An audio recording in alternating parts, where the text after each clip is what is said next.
1974 में हिमाचल प्रदेश के छोटे से शहर पालमपुर में दो जुड़वा भाइयों का जन्म हुआ, विक्रम और विशाल। विक्रम 14 मिनट बड़ा था, लेकिन उसके इरादे बचपन से ही वक्त से बहुत आगे थे। पिता एक स्कूल के प्रिंसिपल थे और माँ शिक्षिका। अनुशासन, सेवा और आदर्श की जड़ें गहराई तक थीं, पर विक्रम के भीतर कुछ और भी था। एक बेचैनी, एक पुकार, जैसे वो इस दुनिया में कुछ बड़ा करने आया हो। छोटे से गांव के मैदानों में दौड़ता हुआ वो लड़का एक दिन अपने देश के लिए इतिहास लिख जाएगा। किसी ने नहीं सोचा था। विक्रम बत्रा पढ़ाई में होशियार था, खेल कूद में तेज और एनसीसी कैडेट के रूप में हमेशा आगे। उसे कराटे में ब्लैक बेल्ट हासिल थी और नेशनल लेवल तक टेबल टेनिस खेल चुका था। स्कूल के दिनों में ही उसने सेना की वर्दी पहनने का सपना देखा। 1995 में उसे मर्चेंट नेवी में नौकरी का ऑफर मिला, लेकिन उसने साफ मना कर दिया। कहा था, पैसे की भूख नहीं, देश के लिए कुछ करना चाहता हूं, पैसे की भूख नहीं। इसके बाद उसने सीडीएस की परीक्षा पास की और इंडियन मिलिट्री एकेडमी देहरादून में भर्ती हो गया। ट्रेनिंग पूरी कर 13 जम्मू कश्मीर राइफल्स में बतौर लेफ्टिनेंट शामिल हुआ और कश्मीर के सोपोर में पोस्टिंग मिली। वहां आतंकी ऑपरेशनों में भाग लेते हुए उसने अपने साहस और नेतृत्व से जल्दी ही सबका ध्यान खींचा। 1999 की मई में कारगिल की पहाड़ियों में पाकिस्तान की घुसपैठ शुरू हुई। दुश्मन ने 16,000 से 18,000 फीट की ऊंचाई पर कब्जा कर लिया था।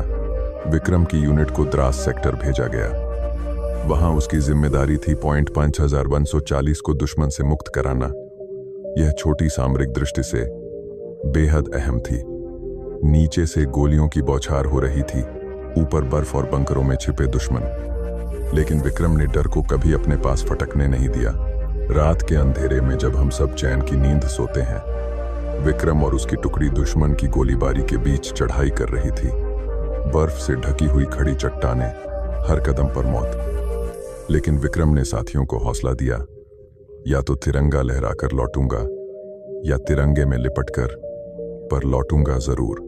चढ़ाई के दौरान जब दुश्मन की भारी गोलीबारी सामने आई, विक्रम ने बिना रुके ग्रेनेड फेंके और बंकर के भीतर घुसकर एक एक कर दुश्मनों को मार गिराया। सुबह हुई तो विक्रम ने रेडियो पर संदेश भेजा, शेरशाह 2 बेस पॉइंट 5140 कैप्चर कर लिया है, ये दिल मांगे मोर। उस एक वाक्य ने पूरे देश को झकझोर दिया।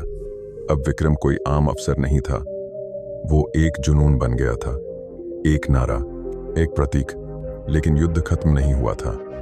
कुछ दिन बाद ही उन्हें अगला ऑपरेशन सौंपा गया, पॉइंट 4875 को दुश्मन से खाली कराना। यह और भी मुश्किल इलाका था। दुश्मन पूरी ताकत से बंकर में था, फिर भी विक्रम सबसे आगे था। गोलियां बरस रही थीं, फिर भी विक्रम आगे बढ़ता रहा। इस बीच जब एक साथी गंभीर रूप से घायल हुआ, तो विक्रम ने अपनी जान की परवाह किए बिना उसे बचाने दौड़ पड़ा। उसी दौरान एक स्नाइपर की गोली ने उसे सीने में घायल कर दिया, लेकिन मरते वक्त भी वो मुस्कुरा रहा था। उसके आखिरी शब्द थे, जय माता दी। वो लौट आया तिरंगे में लिपटकर। सिर्फ 24 साल का था वो, लेकिन जो काम उसने कर दिखाया वो सदियों तक गूंजेगा।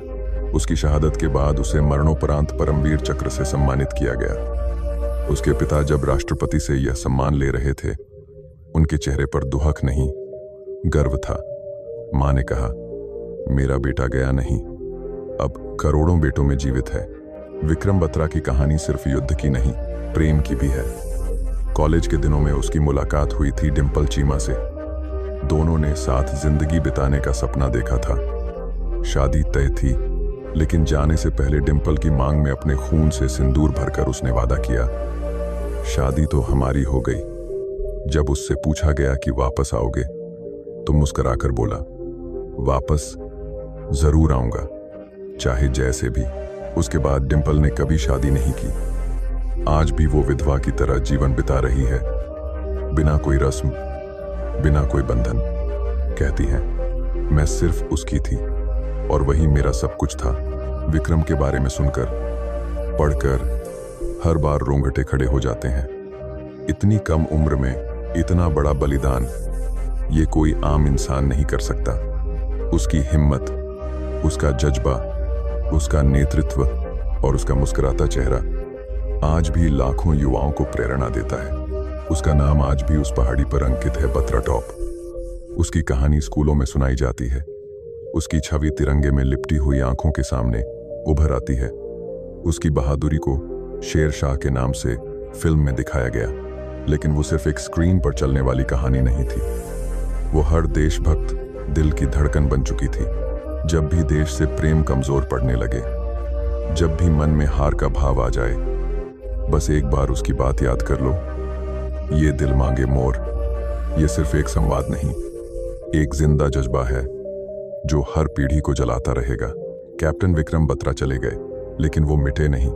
वो अब हर उस शख्स में हैं जो बिना डरे सच के लिए खड़ा होता है, जो अपने कर्तव्य को धर्म समझता है, जो अपनी मिट्टी से प्यार करता है। उनकी कहानी हमें बताती है कि असली वीर वो होते हैं जो एक बार नहीं, हर रोज लड़ते हैं अपने डर से, अपनी सीमाओं से, और फिर भी मुस्कुराते हुए जीत जाते हैं।